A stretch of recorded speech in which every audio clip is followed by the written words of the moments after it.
सबसे पहला जो आपका कंपोनेंट पेपर टू का आता है वो आता है ऐसे। ठीक है कि भाई ऐसे को कैसे लिखना है, क्या करना है, कंटेंट वगैरह की बात तो देखो बाद में आएगी। सबसे पहले तो हमें यही समझना पड़ेगा कि भाई ऐसे लिखा कैसे जाता, मेरा पेन कहाँ गया। ओके, ये अभ्युदय की वजह से मुझे सारे अपने टेबल के सामान इधर उधर रखने पड़ते हैं, नहीं तो वो आके सारे ले जाता है। ठीक है, तो फिर सबसे पहले हमें जो है वो ये देखना है कि भाई एक ऐसे कैसे लिखा जाता है। अब ऐसे को हिंदी में भाई हम लोग क्या बोलते हैं, मेरा दिमाग कहाँ कर रहा है, मतलब कि मैंने पैक ऐप कनेक्ट नहीं किया। हुई तो एक ऐसे को हिंदी में क्या बोलते हैं भाई, हिंदी में ऐसे को लिखा जाता है निबंध। अब पहले आप लोग मुझे बताइए कि ऐसे को लेके आपकी अंडरस्टैंडिंग क्या है, क्या समझते हो भाई आप लोग ऐसे के बारे में। One by one you can begin.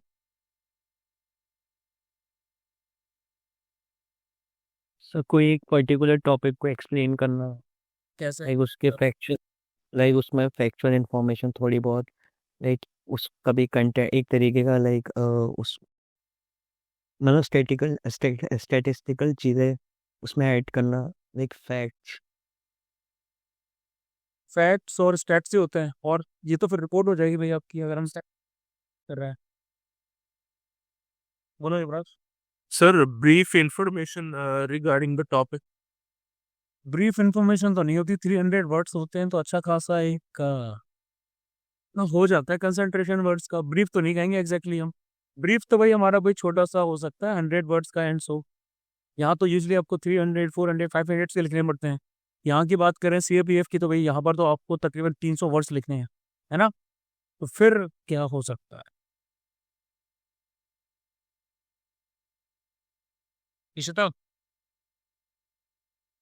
Yes, sir.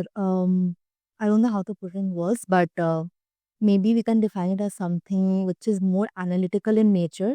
Any piece of writing, analytical in nature, जिसमें हम अपने खुद के views they rather than like keeping it more on the factual side and keeping it very limited to exactly what has been asked in terms of the topic or any phase that has been said, like something of your own opinion. हाँ देखो, ये जो तीनों answer आप लोगों ने दिए हैं ना, ऐसे क्या होता है, इसका आंसर यहीं कहीं छुपा हुआ है। मतलब कि ऐसे के अंदर हम बहुत सारी चीज़ों का इस्तेमाल करते हैं। हम ऐसे में फैक्ट्स भी डालते हैं, है ना। हम उसके अंदर एनालिटिकल चीज़ें जो हैं वो भी डालते हैं। हम बहुत सारे इम्पोर्टेंट कंसेप्ट भी डालते हैं। कंसेप्ट के साथ साथ हम खुद का जो हमारा पॉइंट ऑफ व्यू होता है उसको भी डालते हैं, और भी बहुत सारी चीज़ें आ जाती हैं। इन सबको कंबाइन करके एक ऐसे लिखा जाता है। ठीक?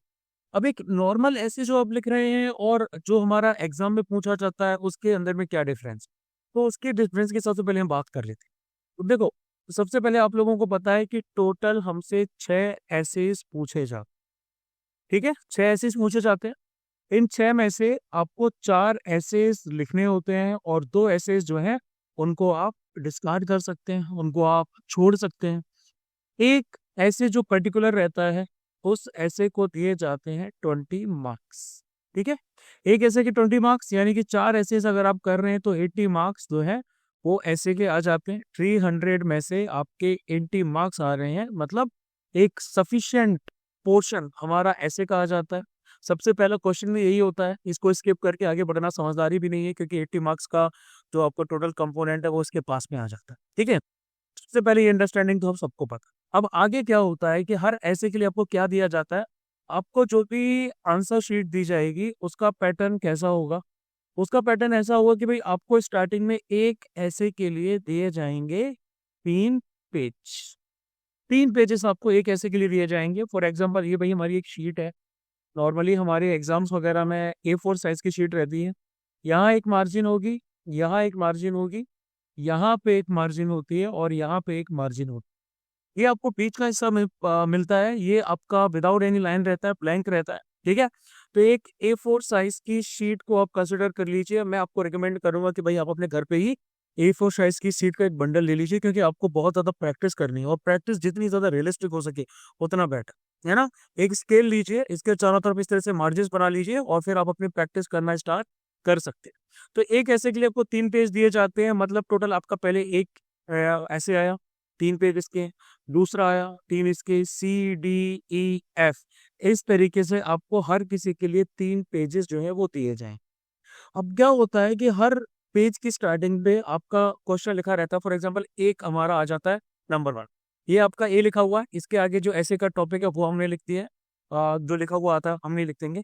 उसके बाद 3 पेजेस हो जाते हैं, 4th पेज पे आपका बी हो जाएगा, उसके बाद 6 पेज हो जाएंगे, 7th पेज पे जो है आपका ये सी हो जाएगा एंड सो ऑन।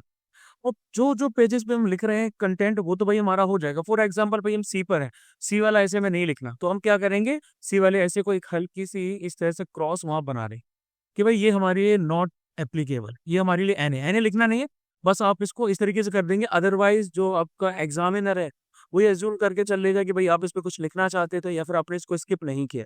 हमें डेफिनेटली इस चीज को मार्क करना पड़ेगा, सी वाला है हमने उसको हटा दिया, ई वाला है हमने उसको हटा दिया, है ना। और बाकी के जो भाई हमारे 4 है वहां पर हमने क्या कर दिया, वहां पर हमने आपके लिख दिए। तो मतलब 2 क्वेश्चंस आपने स्किप कर दिए। टोटल 6 पेजेस ऐसे आ जाते हैं जिन पे आपको ये क्रॉस मार्क बनाना पड़ेगा। ये इंश्योर करना बहुत ज्यादा जरूरी है। अगर आप ये इंश्योर नहीं करेंगे, अगर आप क्रॉस नहीं करेंगे तो आपकी नेगेटिव मार्किंग का मतलब होता है ये एग्जामिनर की डिस्क्रिप्शन पे होता है कि भाई वो किस हिसाब से मार्क्स दे, क्योंकि वो उसके हिसाब से पेज वैलिड है। आपने इनवैलिड इस पेज को नहीं किया है तो वो उसको चेक में मान सकता है कि इस क्वेश्चन को आपने छोड़ा है ना, मतलब कि वो आपको 0 मार्क्स भी यहाँ पर दे सकता है। ठीक है, सबसे पहली स्टार्टिंग जो होती है वो हमें ये करनी पड़ती है, इतना हमें इंश्योर करना पड़ता है। ठीक है, इतना आया समझ।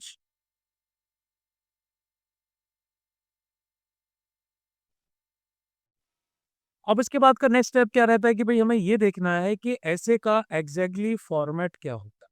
फॉर्मेट बहुत मोस्ट इंपॉर्टेंट है। ठीक है, फॉर्मेट में सिंपल सी चीजें आती है, कोई भी ऐसे है उस ऐसे का टॉपिक या क्वेश्चन जो है वो आपका सबसे ऊपर लिखा गया है। उसके बाद में हम स्टार्ट करते हैं उसके इंट्रो से, यानी कि उसके इंट्रोडक्शन से। 3 पार्ट होते हैं किसी भी ऐसे में, उसका इंट्रोडक्शन, देन उसकी बॉडी, और उसके बाद उसका लास्ट में आ जाता है कंक्लूजन। अब ये जो इंट्रोडक्शन वाला पार्ट है और ये कंक्लूजन वाला पार्ट है ये शॉर्ट आ जाते हैं। शॉर्ट मतलब कि इनको आप एक पैराग्राफ में निपटा सकते हैं। एक पैराग्राफ आपका इंट्रोडक्शन का हो गया, एक पैराग्राफ जो है ये हमारा हो गया कंक्लूजन का। जबकि ये जो बॉडी वाला पार्ट आता है इसमें हम बहुत सारे पार्ट्स में इसको डिवाइड करते हैं। इसमें हमारे बहुत सारे पैराग्राफ्स आ जाएंगे, मल्टीपल पैराग्राफ्स आ जाएंगे। ठीक है, ओवरऑल आप लोगों को ये भी पता है कि ओवरऑल इस पूरे ऐसे की जो वर्ड लिमिट दे रखी है वो वर्ड लिमिट हमारी होती है 300 वर्ड्स। 300 वर्ड की भाई वर्ड लिमिट है। इस 300 वर्ड्स के अंदर आपको पूरे ऐसे को सम अप कर, ठीक है, जैसे कि ये 3 एलिमेंट्स आपके आगे समझ में कि भाई इंट्रोडक्शन है, बॉडी है, कंक्लूजन है। ऐसे आपका स्टार्टिंग का जो आपका पार्ट रहता है ऐसे का पूरा हर ऐसे का फॉर्मेट यही रहता है।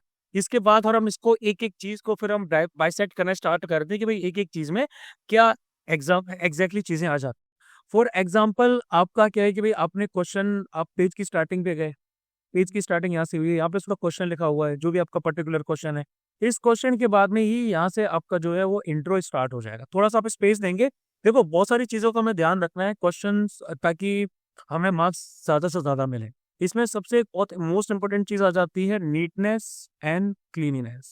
कितने साफ सुथरे तरीके से आप लिख रहे हैं, कितने साफ सुथरे तरीके से आप अपने ऐसे को मैनेज कर रहे हैं, इसमें आपकी हैंड राइटिंग का बहुत इंपॉर्टेंट रोल रहे। आपको अपनी हैंड राइटिंग कम से कम ऐसी तो बनानी पड़ेगी जो लेजिबल हो, जो कम से कम एग्जामिनर को समझ में आए, है ना।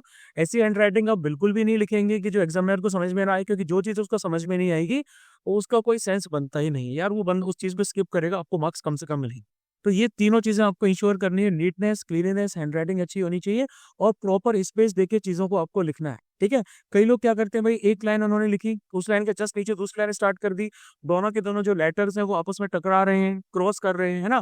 फॉर एग्जांपल पैराग्राफ यहाँ के बंदे ने जी ऐसे लिख दिया, नहीं वो नहीं करना।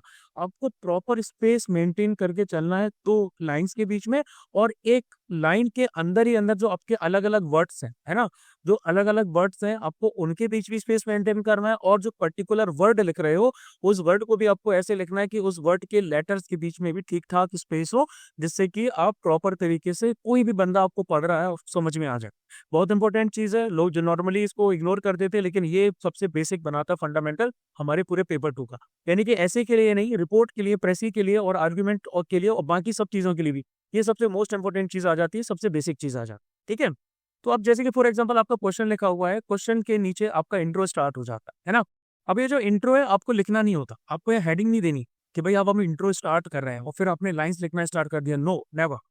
आपको इंट्रो लिखने की जरूरत नहीं है। आप जिस तरीके से ऐसे की स्टार्टिंग करते हैं वही आपका इंट्रो है ना। वो एग्जामिनर को भी समझ में आ रहा है, आपको भी समझ में आ रहा है।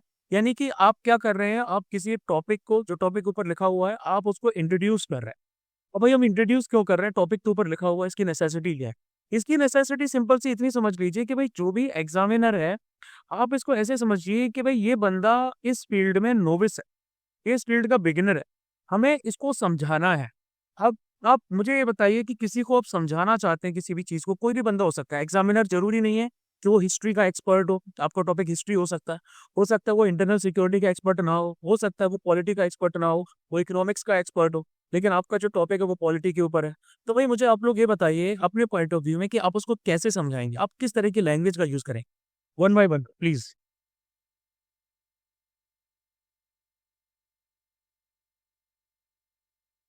आपका इंटेंट क्या रहेगा, बोलिए Siddharth. I didn't understand the question, sir. Can you please repeat? इसका पहले थोड़ा माइंड थोड़ा अपने पास में करना, आपकी आवाज थोड़ी सी फेड हो जाती है। Yes, sorry. Let's repeat the question. What's your question? भाई कि एग्जामिनर जो है ना, देखो हम ये जो एसेज लिखेंगे, सब कुछ लिखेंगे, तो जो बंदा आपके पेपर को चेक करेगा, फॉर एग्जांपल जो भी एग्जामिनर है, जो भी बंदा चेक कर रहा है, हम जो लिख रहे हैं वो बंदा पढ़ेगा, है कि नहीं? Yes, sir. तो उस बंदे को हमें समझाना है सारी चीजों को। अब मान लीजिए आपका टॉपिक आ जाता है पॉलिटी के ऊपर, या फिर हिस्ट्री के ऊपर, या इकोनॉमिक्स के ऊपर, लेकिन जो एग्जामिनर है वो इन सब चीज़ों में एक्सपर्ट तो नहीं हो सकता ना, कि उसको करंट अफेयर्स भी पता हो, उसको इकोनॉमिक्स भी पता हो, ये भी पता हो, वो भी पता हो सकता है वो इकोनॉमिक्स का एक्सपर्ट हो, लेकिन भाई वो कॉपी चेक कर रहा है और यहाँ पर आपका जो है वो पॉलिटी का टॉपिक आ जाता है ना। तो बंदा आपका पॉलिटी पढ़ने जा रहा है, तो आप कैसे एज्यूम करोगे, या फिर आप किस तरीके से अपने ऐसे को स्टार्ट करोगे, या आपका इंटेंट क्या होगा ऐसे को लिखने का, वो क्या होना चाहिए कि उस बंदे को आपकी बात समझ में आ जाए, क्या एज्यूम करके चलोगे आप?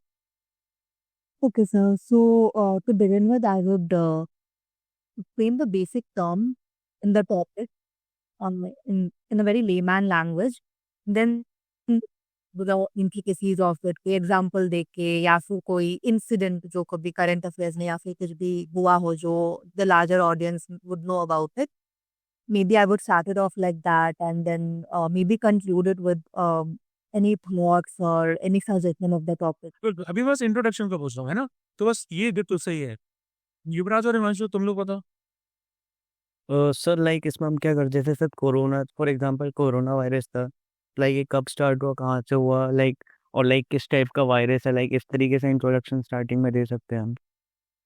नहीं वो तो हम दे सकते हैं, लेकिन हम क्या एज्यूम करके चल रहे हैं कि एग्जामिनर के दिमाग में क्या चल रहा है। देखो हमें ये भी समझना जरूरी है ना, आप एसएसबी में इंटरव्यू की प्रिपरेशन करते हो, तो आप आयु को रखते हो ना सामने, उसके हिसाब से तो आप चीजें तैयार करते हो। आप जाके ऐसी चीजें तो नहीं बोलोगे ना कि भाई जो आयु को बिल्कुल समझ में ना आए। आप ऐसे वर्ड्स यूज करोगे कि भाई उसको भी समझ में आए। हो सकता है कि आपकी जॉब ऐसी हो जिसमें आप हाईली बहुत अल्ट्रा लेवल की कोडिंग कर रहे हैं, ये कर रहे हैं, वो कर रहे हैं, लेकिन अगर आपको आयु को समझाना है तो आप कुछ इस तरीके से समझाओगे ना कि भाई एकदम नॉर्मल लेमन टर्म्स में। आप चीजों कैसे समझाओ कि भाई वो एकदम अनजान है इस फील्ड के बारे में, है ना। एग्जामिनर को हम क्या कंसिडर करके चलेंगे, एग्जामिनर को हम ये कंसिडर करके चलेंगे कि इस बंदे को इस ऐसे के टॉपिक के बारे में कुछ भी नहीं पता, इसका दिमाग ब्लैंक है इस बारे में, या फिर इसकी लेवल जो नॉलेज है वो बहुत बेसिक लेवल की। तभी हम ऐसे को इस तरीके से लिख पाएंगे कि इसको समझ में आ जाए, क्योंकि हमारा जो अल्टीमेट गोल होगा, हमारा अल्टीमेट गोल होगा कि एग्जामिनर को हमें टॉपिक को अच्छे से समझाना है। उसको ये टॉपिक जो है वो अच्छे से समझ में आना चाहिए। यानी कि वो एक लेमैन है, वो एक नोविस है, वो एक बिगिनर है, उसको कुछ नहीं पता इन टॉपिक्स के बारे में। हमारा जो इंट्रोडक्शन है उसी से उसको समझ में आएगा, हमारी जो बॉडी है उसी से फर्दर उसको ब्रीफ मिलेगा। आया समझ में? Yes, sir. है ना। हमें एग्जामिनर के लिए चीजों को इजी बनाना है। सबसे पहली बात तो यही है, एग्जामिनर के लिए मेक इट इजी। देखो भाई सीधी सी बात है, आप खुद को एग्जामिनर की जगह पे रखो और ये सोचो कि आप किसी का ऐसे पढ़ने जा रहे हो, या फिर मैं ही एग्जांपल बता देता हूँ कि लास्ट टाइम मैंने जो रिव्यू किए थे ऐसे, तो मुझे ऐसे ऐसे अच्छे नहीं लग रहे थे जिनमें आपकी जो हैंड राइटिंग है खराब थी, मजा नहीं आ रहा था पढ़ने में। ठीक है, ऐसे ऐसे मुझे अच्छे नहीं लग रहे थे जिनमें नीटनेस नहीं थी, जिसमें काटापीटी ज्यादा थी, जिसमें क्लीनलीनेस नहीं थी, या जिसमें ऐसे वर्ड्स का, ऐसे कंसेप्ट का यूज किया गया है जो कि बहुत ज्यादा एक्सपर्ट लेवल के आ जाते हैं। नहीं, मुझे वो नहीं चाहिए। मुझे चीजों को आसान करिए मेरे लिए, है ना। आप चीजों को इजी बनाइए मेरे लिए, आप चीजों को एफर्ट लेस बनाइए मेरे लिए। एफर्ट लेस का ये मतलब नहीं कि भाई एकदम ही बेसिक लैंग्वेज यूज करनी, नहीं। जो कीवर्ड्स है, जो फैक्ट है, जो डेटा है, जो आप एक नॉर्मल उस लेवल के बंदे से एज्यूम कर सकते हैं, उतना तो होना चाहिए, है ना? यानी कि आपको आपके ऐसे को सिंपल भी रखना है, कंसाइज भी रखना है, और उसके साथ साथ आपको कीवर्ड्स जो हैं वो भी मेंशन करने हैं, आपको टर्म्स भी मेंशन करने हैं, फैक्ट्स भी मेंशन करना है, डेटा भी मेंशन करना है, स्टैट्स भी करना है, एग्जांपल्स भी डालने हैं, ये सब आपको डालने हैं। लेकिन आपको इन दी एंड बात यही आ जाती है कि आपको टॉपिक को थोड़ा लेमन टर्म्स में ही एक्सप्लेन करना पड़ेगा, आप उसके किसी एक्सपर्ट होने की उम्मीद नहीं कर सकते। ठीक है, सबसे पहली बात तो हमारी ये आ जाती है। ठीक है, ये आपका पूरा ऐसे के लिए है। बोलिए युवराज। सर हम इसमें फ्लो चार्ट्स बना सकते हैं सर? मैं भी आगे जाके इसी टॉपिक को इशू करूंगा, बहुत सारी एड्रेस करूंगा। ठीक है, तो ये एक बेसिक बात है। अब देखो, अब हम थोड़ा सा आगे बढ़ते हैं तो मैं आपको बता देता हूँ कि इंट्रोडक्शन में क्या क्या आना चाहिए। जैसे भाई हमारा इंट्रोडक्शन है ना, सबसे पहली बात तो ये है कि आपको जो स्पेस दिया गया है उस स्पेस में इंट्रोडक्शन को आपको 5 से लेके 7 लाइन के बीच में निपटाना है। यानी कि अगर ये हमारा पोर्शन आ जाता है, ये मार्जिन आ गई, ये मार्जिन आ गई, ये पेपर हमारा आ गया, यहाँ यहाँ आपका क्वेश्चन लिखा हुआ है, यहाँ से थोड़ा स्पेस छोड़ के आपने इंट्रोडक्शन किया, 1 लाइन, 2 लाइन, 3 लाइन, 4, 5, 6, ये 6 लाइन आपकी हाफ से भी कम में भी निबट जाएंगी, है ना? यानी कि यहाँ पे हमारा इंट्रोडक्शन है वो निबट गया, यानी कि आपने 5 से 7 लाइन या 5 से 6 लाइन में आपने इसको कंप्लीट किया। अब देखो सीधी सी बात है, एक लाइन के अंडर हमें तकरीबन 8 से 10 वर्ड हम लिख लेते हैं। ठीक है, ये एक एवरेज है, एक लाइन के अंदर 8 से 10 वर्ड हम कर लेते हैं। आप लोग सोच रहे हैं सर इतना डिटेल में बता रहे हैं, मैं इस डिटेल में इसलिए बता रहा हूँ क्योंकि इसका साइंटिफिक डिडक्शन करना बहुत ज़्यादा ज़रूरी है। साइंटिफिक वे से अगर हम इसको अप्रोच करेंगे, स्टैटिकल वे से अप्रोच करेंगे तो हमारे लिए चीज़ें ईजी हो जाएंगी, क्योंकि इनिशियली अगर हम इन चीज़ों को समझ लेंगे तो बाद में हम गलतियाँ नहीं करेंगे। ठीक है, तो अगर एक लाइन के अंदर 8 से 10 वर्ड आते हैं, इसका मतलब आप टोटल 5 से 6 लाइन कर रहे हैं, है ना? अगर 6 लाइन हो रही है तो 8 इंटू 5 आपका 40 या 8 इंटू 6 आपका 48, तो 40 से 50 वर्ड्स जो हैं वो आपके होने चाहिए इंट्रोडक्शन के लिए, है ना? 40 से 50 वर्ड्स हमारे इंट्रोडक्शन के लिए है, and the same goes for conclusion as well. Conclusion में भी हम इतना ही वर्ड्स स्पेंड करते हैं, कंक्लूजन में भी आपको इतने ही वर्ड्स देने, इससे ज़्यादा नहीं देने। तो यानी कि टोटल आपके 80 से लेके 100 वर्ड्स जो हैं वो इंट्रोडक्शन और कंक्लूजन में चलेंगे। अब आपके पास बचते हैं 200 वर्ड्स। इन 200 शब्दों के अंदर आप लोगों को अपनी बॉडी को समेट देना। सबसे पहली बात, ये क्लैरिटी दिमाग में अच्छे से होना चाहिए। ये फॉर्मेट आपको आने वाले सारे एसेज में आपको फॉलो करना है। ठीक है, ये 200 वर्ड में हमें इसको समेट देना है। अब इंट्रोडक्शन जब हम स्टार्ट करते हैं तो इंट्रोडक्शन में क्या क्या एलिमेंट्स को इंक्लूड किया जाता है, उन एलिमेंट्स की बात करते हैं। सबसे पहले ऐसे के लिए एक सबसे बड़ी नेसेसिटी जो है कि टॉपिक के बाद हम एक कोट डालेंगे। कोट, कोटेशन समझ रहे हैं ना क्या होता है? किसी बहुत इंपॉर्टेंट इंसान ने कोई बात कही हो किसी टॉपिक के बारे में, यहाँ पर जो कोट होगा ये आपका इस टॉपिक से रिलेटेड ही होगा, है ना? एक रेलेवेंट कोट डालना है, कोई भी रैंडम कोट नहीं डाल देना। कोट जो है वो आपका रेलेवेंट हो जाना चाहिए। जैसे कि अगर आपका टॉपिक आ जाता है वुमेन एम्पावरमेंट, या फिर आर्टिफिशियल इंटेलिजेंस, या फिर आप डेमोक्रेसी की बात करते हैं, डेमोक्रेटिक डिसेंट्रलाइजेशन की बात है, पंचायती राज की बात की जा रही है, इंटरनल सिक्योरिटी की बात हो रही है, नक्सलीज की बात हो रही है, तो आप एक रेलेवेंट पहले कोट डालेंगे। कोट यानी कि ऐसा कोट होना चाहिए जो कि पढ़ने वाले के दिमाग में इंट्रीगनेस जगाए, यानी कि वो उसके दिमाग में क्यूरोसिटी जगाए कि इस कोट के जरिए आप क्या कहना चाहते हैं। लेकिन वो कोट जो है फिर भी टॉपिक से जुड़ा हुआ होना चाहिए, है ना? ये मैं एग्जांपल आप लोगों को बाद में बताऊंगा, लेकिन अभी आप इतना समझो कि कोट, स्टार्टिंग वाला जो कोट होता है ये आपका कंक्लूजन नहीं देता है, ये आपके मन में सवाल खड़े करता है, एग्जामिनर के मन में सवाल खड़ा करता है। तो एग्जामिनर उस कोट को पढ़ लेता है, फिर वो आगे की तरफ बढ़ता है कि भाई एग्जैक्टली क्या बात की जा रही है। फिर उसके बाद में आप क्या करेंगे, आप उसके बाद में अपना जो इंट्रोडक्शन की प्रॉपर लाइन से आपने वो कर दी। कोट के आगे नॉर्मली किस इंसान ने वो कोट कहा है वो भी मेंशन करना जरूरी है। एक लाइन में आपका या 1.5 लाइन में आपको कोट ने बढ़ गया, यहाँ आपने हाइफन दिया और यहाँ आपने अपने उस बंदे का नाम मेंशन कर दिया, और फिर उसके बाद में आपने यहाँ से अपना इंट्रो है वो 3, 4, 5 लाइन में निपटा दिया। ठीक है, ये आपकी स्टार्टिंग जो इस तरह से की जाती है। आपके जितने भी एसेज आएंगे उनमें कोट होगा ही होगा। कोट को लेके मैं आप लोगों को सोर्सेज भी बता दूंगा, मेरे पास बुक्स वगैरह भी हैं, उनसे मैं कोट भी अवेलेबल करा दूंगा। आप जो भी नेसेसरी कोट है आप उनको जो है इसमें शामिल करना स्टार्ट करेंगे। ठीक है, आपका आज के बाद जो भी मेरे पास ऐसे आएगा, अगर उसमें कोट नहीं है तो आपके ऐसे का असेसमेंट नहीं किया जाएगा, एनालिसिस नहीं किया जाएगा। Got it everyone? Sir like मतलब इंट्रोडक्शन स्टार्ट करने से पहले ही कोड लिखना है, बिल्कुल, फिर स्टार्ट करना है। फिर स्टार्ट करना। अभी सैंपल बताता हूँ मैं आपको। ठीक है, देखो सीधी बात है यार, मैं जब हमारा स्टार्टिंग का फॉर्मेट ही गलत होगा तो फर्दर मैं आपको ऐसे को कैसे चेक करूँ, है ना? तो आप लोगों को इंश्योर करना पड़ेगा कि भाई आपके जो भी ऐसे हैं वो तयशुदा फॉर्मेट में होंगे। फॉर्मेट में नहीं हुए तो मैं उसका असेसमेंट नहीं करूंगा, सीधी सी बात। कोड लिखा, कोड के बाद में भाई हमें क्या किया, अपना इंट्रोडक्शन है वो स्टार्ट किया। इंट्रोडक्शन में आप क्या कर सकते हैं, कैसे स्टार्ट कर सकते हैं, आप एक एग्जांपल उठा सकते हैं किसी भी टॉपिक को लेके। फॉर एग्जांपल टॉपिक हमारा वुमेन एम्पावरमेंट है ना? अब अगर वुमेन एम्पावरमेंट इन आर्म फोर्सेस का टॉपिक आ जाता है तो जो लेडी कैंडिडेट्स हैं वो आराम से अपना पर्सनल एग्जांपल इस्तेमाल कर सकती हैं, है ना? वो बता सकती है कि भाई कैसे वो शुरू से ही इंस्पायर्ड थी, क्या उनके लिए वो मीनिंग रखता है वगैरह वगैरह। जो मेल कैंडिडेट्स हैं वो अपनी मदर्स का एग्जांपल ले सकते हैं, अपनी सिस्टर्स का एग्जांपल ले सकते हैं, कोलीग्स का एग्जांपल ले सकते हैं, इस तरह की बात कर सकते हैं। या फिर आप किसी फैक्ट को लिख सकते हैं। अब ये फैक्ट्स कौन से, ये फैक्ट्स आपके कुछ भी हो सकते हैं। कोई सुप्रीम कोर्ट का जजमेंट आया हो, कोई रिपोर्ट आई हो, कोई फैक्ट फाइंडिंग कमेटी बनी हो उसने कुछ बोला हो, कोई चर्चित इंसिडेंट हो उसका एग्जांपल आपके सामने हो, ऐसा कुछ भी हो सकता है। इस फैक्ट को आपने मेंशन कर दिया। फैक्ट के साथ साथ जैसा मैंने आपको बताया यहाँ पर रिसेंट जो इवेंट्स आपके होते हैं, रिसेंट जो करंट अफेयर्स होते हैं, फाइंडिंग्स हैं, रिपोर्ट्स हैं, सुप्रीम कोर्ट के जजमेंट्स हैं, इंसिडेंट्स हैं, इन सबको आप पिक कर सकते हो और यहाँ से आप स्टार्टिंग कर सकते हो। फॉर एग्जांपल अगर हम नक्सलिज्म की बात कर रहे हैं तो रिसेंटली कल ही ब्लास्ट हुआ है। कल ही ब्लास्ट में हमने 9 के करीब शायद अपने सिपाही खोए हैं, फिर 6 खोए हैं। ठीक है, तो आप उस चीज को मेंशन कर सकते हो कि भाई ये इंसिडेंट हुआ है, इसके जरिए भाई हमारे इतने सीएबीएफ के जो सिपाही हैं उनकी डेथ हुई है, वो देवक के आईएएस है ना, किल्ड इन एक्शन। तो नक्सलिज्म किस तरीके से इम्पैक्ट करता है, आप ऐसा स्टार्टिंग कर सकते हो, है ना? आपने स्टार्टिंग में बता दिया कि भाई ऐसे ऐसे हुआ है, फिर उसके बाद जो है आपने उसके बारे में थोड़ा सा फर्दर एक्सप्लेन कर दिया कि वुमेन एम्पावरमेंट आर्म्ड फोर्सेस में एग्जैक्टली है क्या, इंटरनल सिक्योरिटी में नक्सलिज्म जो है वो है क्या, है ना? या फिर आर्टिफिशियल इंटेलिजेंस जो है उसका एग्जैक्टली क्या इम्पैक्ट पड़ रहा है, ये आपने स्टार्टिंग कर दी। ये आपका हो गया 5-6 लाइन्स आपने टोटल इसमें कवर कर दी है। Got it everyone? क्या फर्दर अब हम आ जाते हैं बॉडी पे। तो बॉडी में आपको क्या करना है, बॉडी में हमारे बहुत सारे एंगल्स को हम लोग इंक्लूड करते हैं। मल्टीपल एंगल्स आ जाते हैं, इनको इंक्लूड किया जा सकता है। जैसे कि बॉडी में आप सोशल एंगल भी ले सकते हो, ठीक है? सोशल के साथ साथ आप इसमें हिस्टोरिकल एंगल भी ले सकते हो। आप इसमें जो रिसेंट इवेंट से रिलेटेड है पॉलिटिकल एंगल्स ले सकते हो। आप उसमें इकोनॉमिकल एंगल्स ले सकते हो। आप उसमें एनवायरनमेंट जो है एनवायरमेंटल एंगल को भी शामिल कर सकते हो। आप इसके अंदर सिक्योरिटी को भी शामिल कर सकते हैं, ठीक है? जैसे इस बार ट्राइबल से लेके भाई हमारे कुछ जो है वो एसेस पूछे गए थे।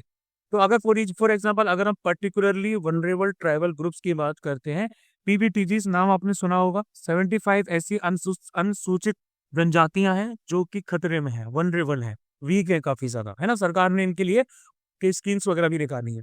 तो अगर इनको लेके भाई हमारे कोई टॉपिक आ जाता है, इनके फॉर एग्जांपल हैबिटेट राइट्स को लेके कुछ पूछा जाता है, इनके जो जंगलों में रहने के अधिकार के बारे में पूछा जा रहा है, रिसोर्सेज को जैसे ये यूज करते हैं उसके बारे में पूछा जा रहा है, तो फिर हमने इंट्रोडक्शन दे दिया, बता दिया कि पीबीटीजीज क्या होते हैं, उन इंस्टेंटली देखा जाए तो भाई इनको इस कैटेगरी में क्यों डाला गया है। उसके बाद हमें इन सारे एंगल्स में से कोई भी एक एंगल उठा लेते हैं, है ना? हमने सोशल एंगल उठा लिया कि भाई सोसाइटी में वो किस तरीके से जुड़े हुए हैं, हिस्टोरिकल एंगल डाल दिया पहले। मतलब इसमें ऐसा फिक्स नहीं है कि आपको पर्टिकुलर ऑर्डर फॉलो करना है, आप कोई भी ऑर्डर फॉलो कर सकते हैं। अगर आप इनकी बात कर रहे हैं तो आप हिस्टोरिकल एंगल पहले उठा लीजिए, यानी कि आप बात बता सकते हैं कि ब्रिटिश टाइम में इनकी क्या स्थिति थी, क्या लॉज वगैरह इनको लेके बने।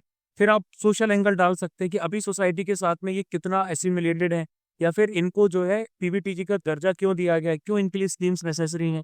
आप फिर पॉलिटिकल एंगल्स भी डाल सकते हो कि पॉलिटिक्स की बात की जाए तो पॉलिटिक्स में किस एंगल से, किन स्टेट्स में कहाँ पर इनके ऊपर फोकस किया जा रहा है, या फिर कहाँ पे इनका एक्सप्लोटेशन किया जा रहा है। इकोनॉमिकल एंगल भी बता सकते हो कि इकोनॉमिकली अगर देखा जाए तो ये बहुत ज़्यादा बैकवर्ड है, तो इनको अगर मार्केट के साथ इंटीग्रेट करना है तो किस तरह की अवेयरनेस डेवलप करनी पड़ेगी, किस तरह की इनकी रोजी रोटी का जो उपलब्धता है वो करवानी पड़ेगी। इन्वायरमेंटल भी करा सकते हो कि इन्वायरमेंटली ये कितनी अपनी जड़ों से कनेक्टेड है, क्या कनेक्टेड है, क्या इनका ट्रेडिशनल माइंडसेट है, इसको हम किस तरीके से हार्नेस कर सकते हैं, किस तरीके से हमको हार्मनी में ला सकते हैं, किस तरीके से इनको जो है इन्वायरमेंटल अपनी रूट्स के साथ जुड़े हैं लेकिन उसके बाद भी सोसाइटी से कैसे मिल सकते हैं। या सिक्योरिटी वाला एंगल भी आ जाता है कि इनका जो एक्सप्लोटेशन है या इनका जो ओरिजिनल वे ऑफ लिविंग है उस पर कोई इम्पैक्ट ना पड़े, है ना? इनको कोई एक्सप्लोटेशन ना कर सके। मल्टीपल एंगल आ सकते हैं। यही चीज अगर आप वुमेन इन आर्म फोर्सेस की बात करें वहां भी आ सकते हैं कि किस तरीके से सोसाइटी उनको देखती है ना? ट्रेडिशनली अगर हम बात करें तो ट्रेडिशनली इंडिया की जो सोसाइटी है वो पैट्रियार्कियल है, यानी कि वो मेल सेंटर्ड है ना? जहाँ पर हेड ऑफ द फैमिली रहता है, फादर रहता है, मदर नहीं रहती। मोस्टली इंडिया के ज़्यादातर स्टेट्स में ऐसा ही है। तो सोशली अगर देखा जाए, ट्रेडिशनली देखा जाए, तो वुमेन का रोल क्या रहा है अभी तक पिछले 200-300 सालों में, या मॉडर्न वुमेन का भी आप बात कर सकते हो, पोस्ट इंडिपेंडेंस की बात भी कर सकते हो। फिर आप हिस्ट्री वाले एंगल को ले सकते हो। हिस्ट्री वाले एंगल में आपने मेंशन कर दिया कि भाई देखो, एंशियंट इंडिया में वुमेन की पोजीशन क्या थी, बाद में इस्लामिक इन्वेजन हुआ तो फिर किस तरीके से सिचुएशन डिटोरिएट हो गई, फिर उसके बाद में भाई आपका ब्रिटिश एरा रहा, उस टाइम पे सिचुएशन में क्या बदलाव आया, क्या लॉज आए, और फिर उसके बाद मॉडर्न एरा यानी कि पोस्ट इंडिपेंडेंस किस तरीके से बदलाव आया है ना, वो बता सकते हो। आप ये भी बता सकते हो कि भाई देखो, वुमेन इन आर्म फोर्सेस की अगर हम बात कर रहे हैं तो सुभाष चंद्र बोस की जो आईएनए थी उसमें किस तरीके से जो वुमेन थी उनको इंपॉर्टेंट पोजीशंस दी गई। उसके बाद में इंडियन आर्मी, इंडियन एयरफोर्स या इंडियन नेवी में कब वुमेन को इंडक्ट किया गया, कौन से ऐसे सुप्रीम कोर्ट के हिस्टोरिकल जजमेंट्स आए, 1990 या 1992 के आसपास ओटीए में एंट्री दी गई, स्पेसिफिक वैकेंसीज थी। अभी आप देखोगे तो एनडीए में जो फीमेल कैंडिडेट्स हैं उनको जाने दिया गया है, हो सकता है आईएनए भी जाने दिया जाए, है ना। इस तरीके की चीजें आप कनेक्ट कर सकते हो। फिर आप पॉलिटिकल एंगल पे आ जाते हो। पॉलिटिकल एंगल में आप बता सकते हो कि भाई कितना ज्यादा रिप्रेजेंटेशन है, उनका रिप्रेजेंटेशन इतना है, लेकिन उसके बाद भी उनको जो है उनके लिए लॉज वगैरह नहीं बने हैं, खासकर आर्म फोर्सेस के लिए। या फिर इस तरीके से इकोनॉमिकली भी आप देख सकते हो कि अगर एक वुमेन एम्पावर्ड रहती है तो इकोनॉमिकली वो कैसे खुद को सिक्योर कर सकती है, कैसे वो खुद का एक्सप्लोटेशन होने से रोक सकती है। इन्वायरमेंटल भी जोड़ सकते हो जहां एप्लीकेबल होगा, और सिक्योरिटी वाइज भी आप जोड़ सकते हो। मतलब ये एंगल ऐसा नहीं कि हर जगह आपको जोड़ने ही जोड़ने हैं, जहां पर जो एप्लीकेबल होगा वो आपको जोड़ रहा है। इनके अंदर आप क्या करेंगे, इनके अंदर आप अप्रोप्रिएट रियल लाइफ एग्जांपल्स करेंगे, है ना। इसके लिए आप रिपोर्ट्स का जो डेटा है आप उसको जोड़ेंगे, रिपोर्ट्स की जो फाइंडिंग्स हैं जो आपकी आती रहती है लगातार उनको देखेंगे। जैसे अभी कस्तूरी रंजन कमेटी आई थी वेस्टर्न घाट्स को लेके, है ना। वेस्टर्न घाट्स को लेके कस्तूरी रंजन जो कमेटी है पहले ही आ चुकी है, लेकिन कर्नाटक गवर्नमेंट ने इनकी रिपोर्ट को डिक्लाइन कर दिया है, ठीक है। इसी प्रकार से आप देखेंगे तो केरल में भी मलयालम फिल्म इंडस्ट्री को लेकर एक रिपोर्ट आई थी, मैं नाम भूल गया उस रिपोर्ट का, किसी को याद है? कुछ टाइम पहले आई थी मलयालम फिल्म इंडस्ट्री को लेके। सर याद तो नहीं है, पर कोई former chief justice was heading. हाँ, कोई थी लेडी थी, उनकी रिपोर्ट आई थी, है ना। तो ऐसी रिपोर्ट्स को भी हमें शामिल करना है, हमें ऐसे पर्टिकुलरली डेटा को भी शामिल करना है, हमें रिसेंट डेवलपमेंट्स को भी देखना है। रिसेंट डेवलपमेंट से हमारी बहुत ज्यादा नजर जानी चाहिए। ये सारी की सारी चीजें आपकी इसमें नोट की जाएंगी। यानी कि देखो, पास्ट रेफरेंसेस तो हम जोड़ ही रहे हैं, पास्ट रेफरेंसेस हमारे जाएंगे। इसके बाद में हमारा जो फोकस है वो करंट सिनेरियो पे होना चाहिए। यानी कि नॉर्मली आपने जो बॉडी के आपका पहला पैराग्राफ है ना, पहले पैराग्राफ में आप पास्ट रेफरेंसेस को शामिल कीजिए। उसके बाद जो है आप पैरा 2 में करंट सिनेरियो की तरफ मूव डाउन कीजिए, है ना। करंट सिनेरियो की तरफ आ रहे हैं। उसके बाद आप इनमें से कोई भी एंगल पिक कर सकते हैं, social, historical, political, economical, environmental, security, जो भी आपको एप्लीकेबल रह रहा है। सारे जरूरी नहीं इंक्लूड कर रहे हैं, जो भी लगे, 3 लगे 4 लगे, आपने उनके पैराग्राफ्स बना दिए, है ना। और आपको करना क्या है कि आपको हर एंगल जैसे जैसे आपका चेंज होगा उस पे आपको अपना पैराग्राफ चेंज करना है। हर एंगल पे, हर नई बात पे, हर नए टॉपिक पे आपको पैराग्राफ चेंज करना है। मतलब कि कोट आपका आ गया, कोट के बाद में आपका इंट्रो आ गया, इंट्रो के बाद में आपने बॉडी का पैराग्राफ 1 लिखा, आपने बॉडी का पैराग्राफ 2 लिखा, आपने बॉडी का पैराग्राफ 3 लिखा, आपने बॉडी का पैराग्राफ 4 लिखा। अगर हम इंट्रो को देखें तो 50 वर्ड्स यहाँ आते हैं, तो टोटल आपके 200 वर्ड्स यहाँ पर आ गए। 4 पैराग्राफ आपके सफिशिएंट है। और फिर आपने जो है कंक्लूजन लिख दिया, कंक्लूजन जो है इसका भी आपके 50 वर्ड्स आ गए। ये हो गए आपके टोटल क्या बोलते हैं 300 वर्ड्स, ठीक है। कोड को भी वर्ड लिमिट में शामिल किया जाता है। कोड आपका वर्ड लिमिट में ऐसा नहीं कि नहीं आएगा, आपको पैराग्राफ में लिखना है, सीधी सी बात है। इतना आया समझ?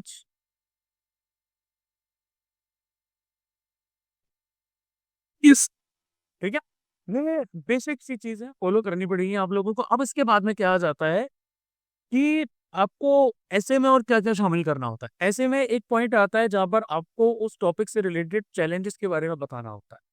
आप करंट चैलेंजेस के बारे में बताएंगे। चैलेंजेस यानी कि सामने जो ज्वलंत मुद्दे पड़े हुए हैं, लेकिन इसी के साथ में आप उनके सॉल्यूशंस के बारे में भी मेंशन करेंगे कि क्या प्रोस्पेक्टिव सॉल्यूशंस हो सकते हैं, है ना।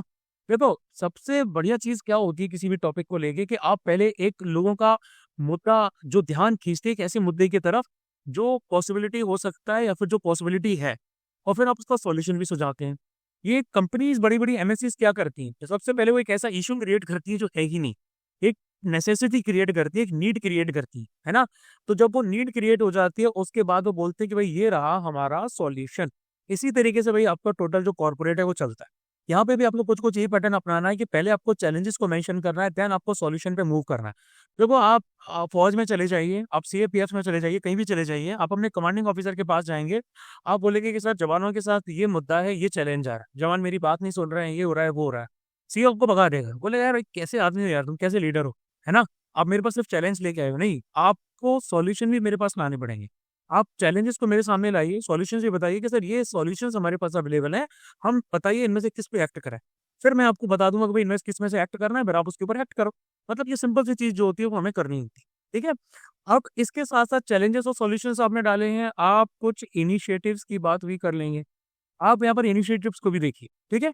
इनिशिएटिव्स में वही हमारा गवर्नमेंट इनिशिएटिव्स आ सकते हैं, सोसाइटी जो इनिशिएटिव्स ले रही है आप उनको भी देख सकते हैं, आप इंडिविजुअल लेवल पे जो इनिशिएटिव्स आते हैं आप उनको भी देख सकते हैं। यानी कि ये तीनों के लिए एप्लीकेबल है, चाहे आप कोई भी टॉपिक उठा लीजिए, सब में आपके इनिशिएटिव्स हैं, चैलेंजेस है, सॉल्यूशंस है, इनको भी आप बता रहे हैं, ठीक है। ये दो चीजें हो गई। अब उसके बाद एक पॉइंट आता है क्रिटिसिज्म, यानी कि कई बार हमें क्रिटिसिज्म भी करना पड़ता है। ये कैसे किया जाए? तो पहली बात तो ये है कि अगर क्रिटिसिज्म सबसे पहले अवॉइड करो, है ना। और अगर कर रहे हैं तो फिर हमें कभी भी नेगेटिव क्रिटिसिज्म नहीं करना चाहिए। क्यों नहीं करना चाहिए? क्योंकि भाई देखो, नेगेटिव क्रिटिसिज्म हो सकता है कि आप कोई गवर्नमेंट स्कीम हो, कोई गवर्नमेंट पॉइंट ऑफ व्यू हो, या कुछ भी आ सकता है। आप उसका नेगेटिव क्रिटिसिज्म करेंगे तो फिर आपको जो है ना अच्छे तरीके से परसीव नहीं किया जाएगा। ना तो हमें नेगेटिव क्रिटिसिज्म करना है और ना ही हमें ओवरली किसी चीज को प्रेज करना है। तो भाई हमने शान में कसीदे गढ़ दिए कि भाई वाह, स्वच्छ भारत अभियान तो बहुत बढ़िया है, या नेगेटिवली बोल दिया कि भाई बहुत खराब है। नहीं, दोनों सिचुएशंस नहीं होनी चाहिए। आप क्योंकि गवर्नमेंट एग्जाम देने जा रहे हो तो गवर्नमेंट का नेगेटिव क्रिटिसिज्म ज्यादा नहीं चलेगा। ये ये आपका बैलेंस्ड होना चाहिए, संतुलित होना चाहिए, सदा हुआ होना चाहिए। आप जहाँ पर नेगेटिव वर्ड्स, एक सेकेंड, सबसे पहली बात तो ये है कि आपको हार्श या नेगेटिव वर्ड्स यूज करने ही नहीं है, आपको ओवरली प्रेज भी नहीं करना है, आपको बैलेंस चीजों को इस्तेमाल करना है। यानी कि आपको कंस्ट्रक्टिव क्रिटिसिज्म का इस्तेमाल करना है। कंस्ट्रक्टिव क्रिटिसिज्म को कोई मुझे एग्जांपल दे सकता है? किसी भी फील्ड में, किसी भी चीज में।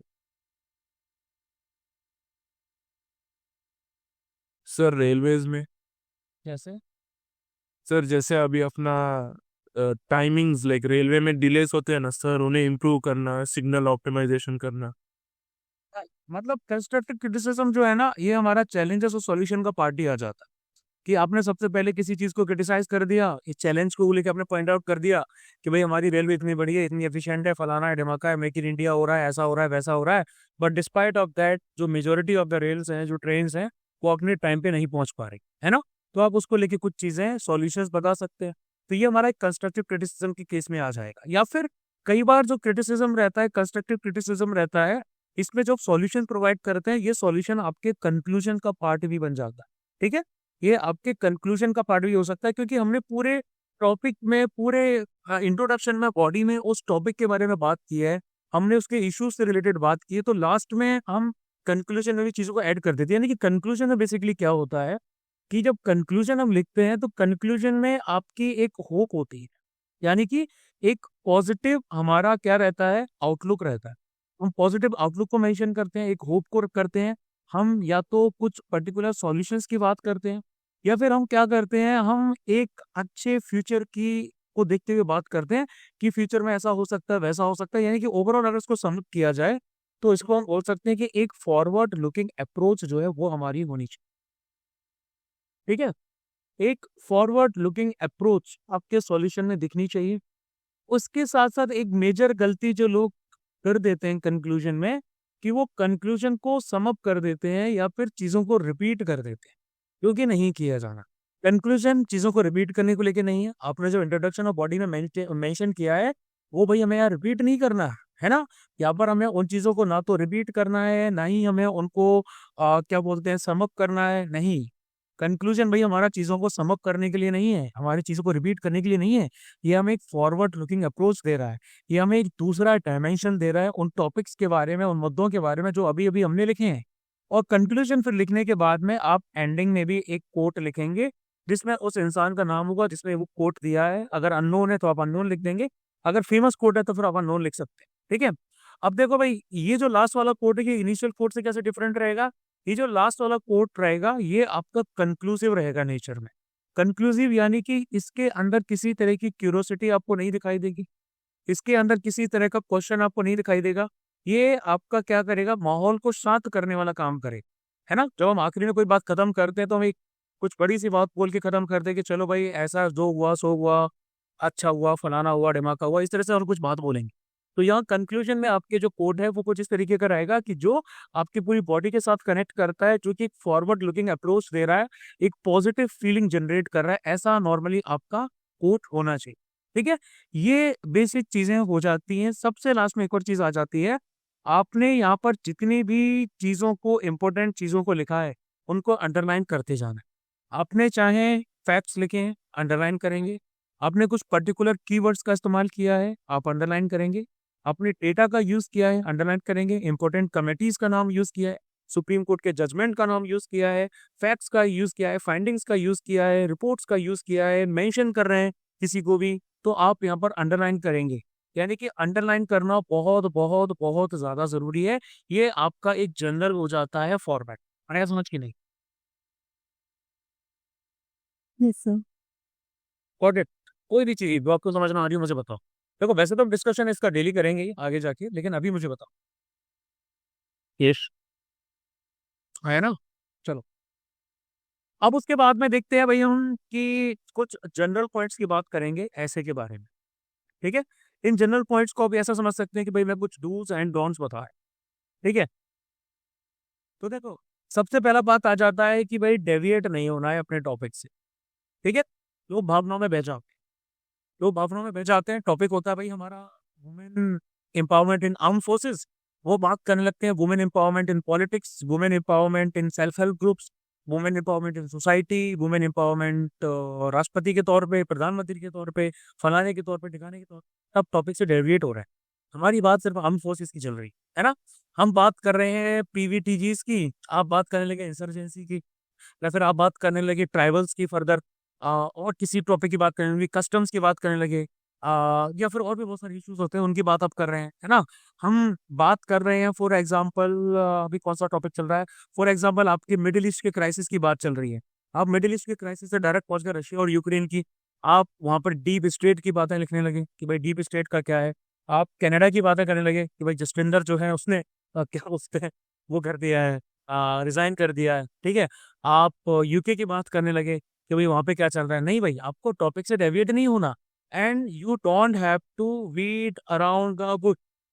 आपको इधर उधर की गोलमोल बातें नहीं करनी है। आपके पास 300 वर्ड्स हैं, इन 300 वर्ड्स में आपको एक एक वर्ड का यूटिलाइजेशन करना है। 300 से वर्ड आपका 301 नहीं होना चाहिए। आपका 299 हो जाए चलेगा, लेकिन 301 नहीं होना चाहिए। ठीक है, 299 की से अगर मैं बताऊं तो आपका जो ऑप्टिमम वर्ड लिमिट है वो 290 से लेकर 300 के बीच में होना चाहिए, ना तो इससे ज्यादा ना इससे कम। आप इतना ही मेंटेन करने की कोशिश करेंगे। ठीक है, तो सबसे पहला पॉइंट है कि डेविएट नहीं होना है, इधर उधर की बातें नहीं करनी है। अपने दिमाग में इस टॉपिक को समझ लेना है कि भाई टॉपिक एग्जैक्टली क्या कह रहा है। 2 मिनट लो, समझो उसको कि टॉपिक की डिमांड क्या है ना, और आप उसके हिसाब से काम करेंगे। उसके बाद जैसा मैंने आपको बताया वर्ड लिमिट के बारे में कि वर्ड लिमिट को स्ट्रिक्टली फॉलो करना है। वर्ड लिमिट आपकी जो है ये प्रैक्टिस के साथ आएगी, पहले दिन से नहीं आ जाएगी। पहले दिन मैं आपसे एज्यूम भी नहीं कर रहा हूँ, मैं आपको जब एग्जाम्पल वाले कराऊंगा, ऐसे ऐसे एग्जाम्पल कराऊंगा, उनके टॉपिक्स के बारे में बताऊंगा कि कौन कौन से टॉपिक्स हमें करने हैं, तो मैं आपको बताऊंगा कि इसको मैं कितनी वर्ड लिमिट में चाहता हूँ, इसके अंदर कितने आपको पैराग्राफ होना चाहिए। ठीक है, उस कंटेंट भी मैं आपको दूंगा, फिर उसके बेसिस पे आपको प्रिपेयर करना है। ठीक है, तो वर्ड लिमिट आपका प्रैक्टिस के साथ में आएगा, लेकिन दिमाग में शुरू से ये चीज रखनी है। दूसरा, एग्जामिनर के पीओवी को आपको हमेशा दिमाग में रखना है कि एग्जामिनर का पीओवी जो है वो क्या रहेगा। क्या ये बंदा हमारा ऐसे पढ़ के सेटिस्फाइड होगा, ये हमें अच्छे मार्क्स देगा कि नहीं देगा। यानी कि कोई भी कॉम्प्लिकेटेड लैंग्वेज हमें इस्तेमाल इसके अंदर नहीं करनी है। हमें क्या करना है, उसकी कन्वीनियंस के लिए चीज़ों को अंडरलाइन करना है। जो भी मेन चीज़ें हैं उसको हम अंडरलाइन करेंगे, क्योंकि अगर हम अंडरलाइन करेंगे तो वो बहुत ईजिली चीज़ों को पढ़ लेगा, बहुत ईजिली चीज़ों को समझ लेगा। आपने अगर एक पैराग्राफ लिखा है, इस पैराग्राफ में आपने सर्टेन पॉइंट्स को अंडरलाइन कर दिया है, वो बंदा अगर जल्दबाजी में भी इस चीज को पढ़ेगा ना, तो भी वो कीवर्ड्स को देख के समझ जाएगा, अंडरलाइन को देख के समझ जाएगा कि आपके पैराग्राफ का क्रक्स क्या है। क्योंकि अगर वो कॉपी चेक करने आ रहा है तो मेरे ख्याल से थोड़ा बहुत एक्सपीरियंस उसको होगा इस फील्ड में, है ना। इसके बेसिस में वो आराम से चेक कर सकता है। और जहां तक मुझे पता है तो भाई सरकारी, अगर मैं देखूं तो भाई कॉपीज के बेसिस पे पेमेंट होती है शायद, जहां तक मेरी अंडरस्टैंडिंग है। मुझे एग्जैक्टली नहीं पता उनको कौन चेक करता है, I will try to find it out. लेकिन अगर पेमेंट के बेसिस पे भाई आपकी कॉपी चेक होती है तो बंदा एक दिन में ज्यादा से ज्यादा कॉपीज चेक करने की कोशिश करता है, लेकिन उसमें भी कुछ लिमिट लगी रहती है। ऐसा नहीं कि भाई आपने 100-200 एक साथ कर दी, नहीं, स्पेसिफिक लिमिट होती है। ये भी पूरा साइंटिफिक प्रोसेस है, पता रहता है उनको एक कॉपी को चेक करने में कितना टाइम लगता है, तो उसके बेसिस पे वो भी एलोकेटेड रहता है। लेकिन हर इंसान अपना काम आसान करने की कोशिश करता है। यूपीएससी भी एक ऐसी बॉडी है, लेकिन वी कांट वाउच कि भाई इसमें ऐसा ही होता होगा। हमें बेस्ट कंडीशन और वर्स्ट कंडीशन दोनों के लिए प्रिपेयर्ड होना चाहिए, ठीक है। तो कोई कॉम्प्लिकेटेड लैंग्वेज नहीं, एग्जामिनर सेटिस्फाइड होना चाहिए, चीज़ों को अंडरलाइन करना है और उसके बाद में आपको अपने फॉर्मेट पे स्टिक करना है। स्टिक टू योर फॉर्मेट, अपने फॉर्मेट पे चिपके रहिए। यानी कि आपको बुलेट पॉइंट्स इस्तेमाल नहीं करने हैं, यहाँ नहीं करने होते। जहाँ करने हैं वहां मैं बताऊंगा। यहाँ आपको सिर्फ और सिर्फ पैराग्राफ्स में लिखना है। और एक पैराग्राफ जो है आपका, छोटे छोटे नहीं होने चाहिए भाई हमने छोटे छोटे पैराग्राफ इस्तेमाल कर लिए ना।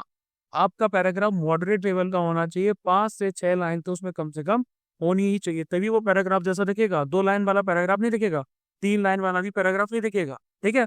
5 से 6 लाइन एटलीस्ट आपकी होनी ही चाहिए। छोटे छोटे पैराग्राफ नहीं लिखने हैं, 2-3 लाइन वाले नहीं लिखने हैं, 5-6-7 मैक्सिमम, उससे ज्यादा बड़ा मत लिख।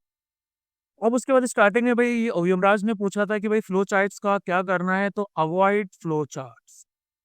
फ्लो चार्ट्स यूज ना करें, डायग्राम्स इस्तेमाल ना करें, इन्फोग्राफिक्स जो रहते हैं उनको इस्तेमाल ना करें, टेबल्स जो रहती हैं उनको इस्तेमाल ना करें। ये सारी चीज़ें आपको इस्तेमाल नहीं करनी है, यानी कि अननेसेसरीली ब्यूटिफिकेशन आपको नहीं करना है ज़रूरत से ज़्यादा। ये चीज़ें आपका ज़्यादा से ज़्यादा स्पेस घेरती है ना। और स्पेस की भाई हमारे पास कमी रहती है, तो स्पेस हमें नहीं देना है। एक आपका अगर पेज में आप इतने इतने में कोई डायग्राम बना लिया आपने, कोई फ्लो चार्ट वगैरह इस्तेमाल कर लिया, तो भाई वो नहीं नहीं बिल्कुल नहीं, बिल्कुल नहीं करना है आप, ठीक है। और सबसे लास्ट में जो मैंने आपको बताया था कि आपका जो पॉइंट ऑफ व्यू है किसी भी टॉपिक को लेके, वो बैलेंस्ड होना चाहिए। अपने पर्सनल फीलिंग्स को, अपने पर्सनल थॉट्स को जरूर से ज्यादा मत डाल, ठीक है। आप जो है ऐसे लिखने जा रहे हैं, अपनी पर्सनैलिटी को आप प्रोजेक्ट करने नहीं जा रहे। सबसे पहली बात तो ये आ जाती है दिमाग में क्लैरिटी इसको लेके चलना, आया समझ।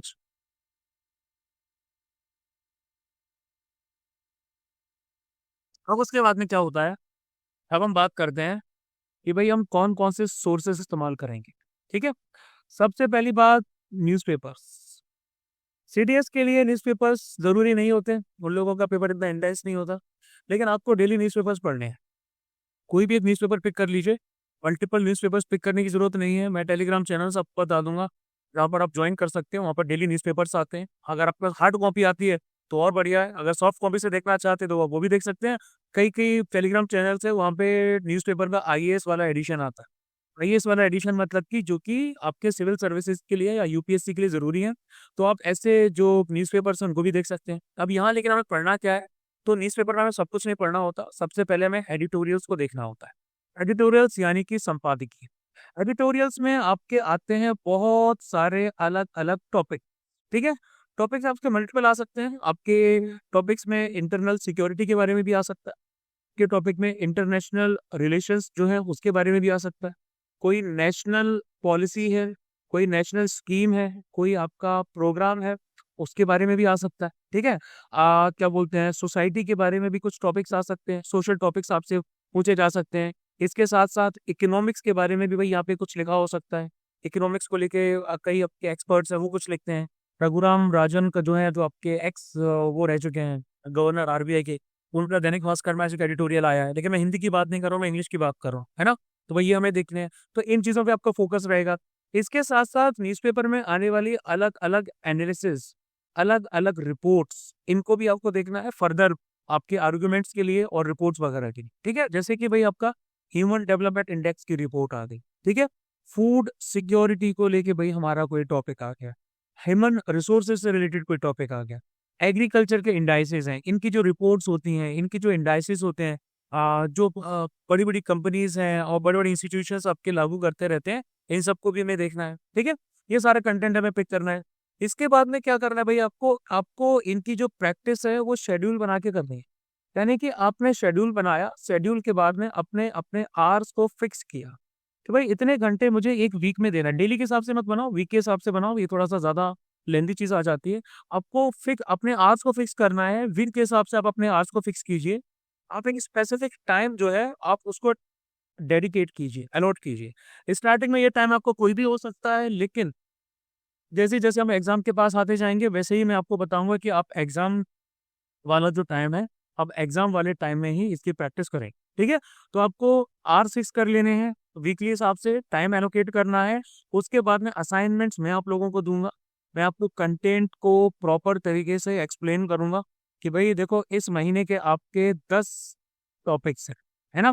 इन टॉपिक में एक-एक टॉपिक के बारे में मैं आपको उसकी हेडलाइन भी बताऊँगा, क्वेश्चन क्या है, उस टॉपिक को लेके कंटेंट हमारे पास क्या है, कैसे है, मैं प्रॉपर एक्सप्लेन करूँगा कि भई आपके ऐसे में ये कंपोनेंट्स होने चाहिए। जब वो एक्सप्लेनेशन आपके पास चला जाएगा, उसके बाद में आप उसकी प्रैक्टिस करेंगे। प्रैक्टिस करने के बाद एक टाइम डेट पे मैं आपसे वो ऐसे माँगूँगा कि भई ये जो ऐसे आप मुझे दीजिए।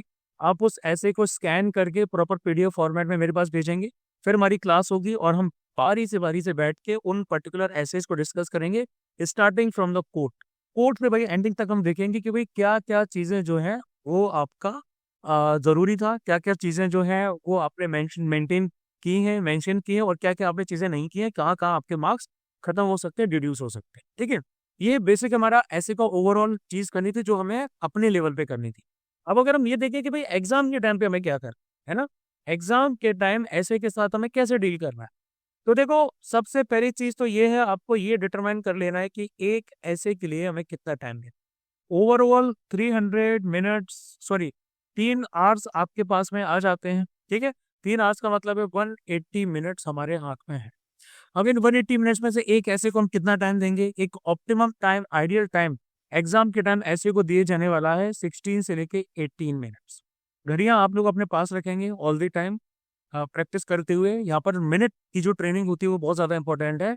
यानी कि स्टार्टिंग की बात करूँ जब हम अपनी प्रैक्टिस स्टार्ट करते हैं, तो स्टार्टिंग में आपको तकरीबन आप 30 मिनट दे सकते हो, किसी भी ऐसे। आप 30 मिनट दीजिए, मैं बोलूँगा आप ज़्यादा स्लो हैं तो आप 35 या 40 मिनट भी दीजिए। 1 घंटा भी दे लो भाई चलो अगर आपको लगता है आपके पास टाइम अगर है, आप इसको 1 घंटा भी दे लीजिए, है ना? स्टार्टिंग में आपको 30, 35, 40 जितना भी मिनट देने दो आप और तकरीबन ये आपको 1 से लेके 30 से लेके 45 दिन तक आप ये प्रैक्टिस करेंगे, है ना? उसके बाद ग्रेजुअली हमारा एम क्या रहेगा? ग्रेजुअली हमारा एम रहेगा कि भई हम मिनट बाय मिनट इसको डिक्रीज़ करते जा रहे हैं। हम मिनट्स को जो है डिक्रीज़ करते जा रहे हैं। अगर आज के टाइम में हमें 30 मिनट लग रहे हैं, तो आज से 1 हफ्ते या 2 हफ्ते बाद हमें तकरीबन 27-28 मिनट या तकरीबन 25 मिनट लगने चाहिए। उसके 10-15 दिन बाद हमें और मिनट कम हो जाना चाहिए। यानी कि एग्ज़ाम से महीने 2 महीने पहले तक आपका टाइम 16 से लेके 18 मिनट पहुँच जाना चाहिए। ये टाइम हम लेके चल रहे हैं, इतने टाइम के अंदर हमें ऐसे कंप्लीट करने हैं। अगर आप फॉर एग्ज़ाम्पल आप एक एवरेज के तौर पे देख लो, अगर ये 20 मिनट्स भी भई हमारे हो जाते हैं, है ना? 20 मिनट्स अगर हमारे हो जाते हैं, इंटू 4 हो जाता है, तो 80 मिनट्स आपके ये हो गए। यानी कि 1 घंटा और 1 घंटे के ऊपर 20 मिनट, ये आपके हो गए। यानी कि अब आपके पास डेढ़ घंटा बचता है बाकी चीज़ों को करने के लिए, जो कि बिल्कुल सही नहीं है। हमारी कोशिश ये रही थी कि हम अपना जो एसे है, वो 1 घंटा 5 मिनट या 1 घंटा 10 मिनट के अंदर कंप्लीट कर लें, ठीक है? प्लस हमें राइटिंग की प्रैक्टिस करनी पड़ेगी, हमारे हाथ बहुत दर्द करेंगे, दुख जाएँगे, इसीलिए इसकी प्रैक्टिस आपको स्टार्टिंग से ही करनी, ठीक है? अब इसके लिए आपको और क्या-क्या करना है, आपको जजमेंट्स की स्टडी भी करनी है, मैं आपको बताऊँगा, कमिटीज़ की भी बात करनी है, हिस्ट्री की भी स्टडी करनी है, इंटरनल सिक्योरिटी की भी करनी है, बहुत सारे मल्टीपल टॉपिक्स आपके वैरायटी के आएँगे, वो मैं आप लोगों को दूँगा। आपको डेटा प्रिपेयर करना पड़ेगा तकरीबन 18 से 20 महीने का। 18 से 20 महीने का डेटा आप लोगों को प्रिपेयर करना पड़ेगा क्योंकि सीडीएस जैसा एग्ज़ाम जिसमें आपके 6 महीने में एक बार हो जाता है तकरीबन, इसमें डेटा जब आपका 10 से 12 महीने का पूछा जाता है तो सीएपीएफ की तो आप बात समझ सकते हैं। तकरीबन साल 2 साल का डेटा तो उसमें पूछा ही जाएगा, उससे बियॉन्ड भी पूछा जाता है। लेकिन हम उन टॉपिक्स की बात करेंगे जो पिछले 18-20 महीने में आपकी ट्रेनिंग रहे हैं।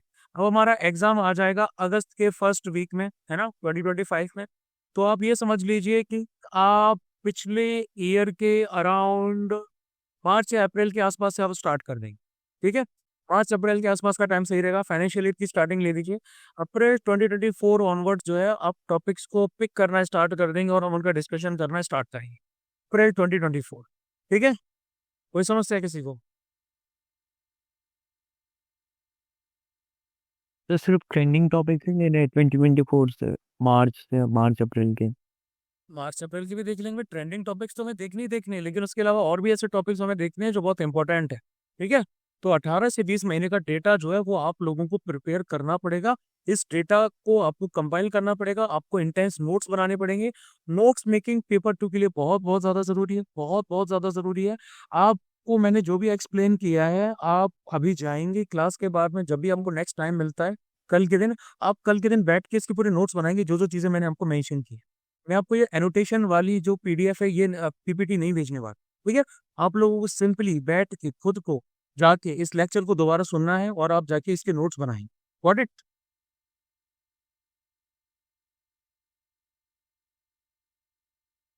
आया ना? Yes sir.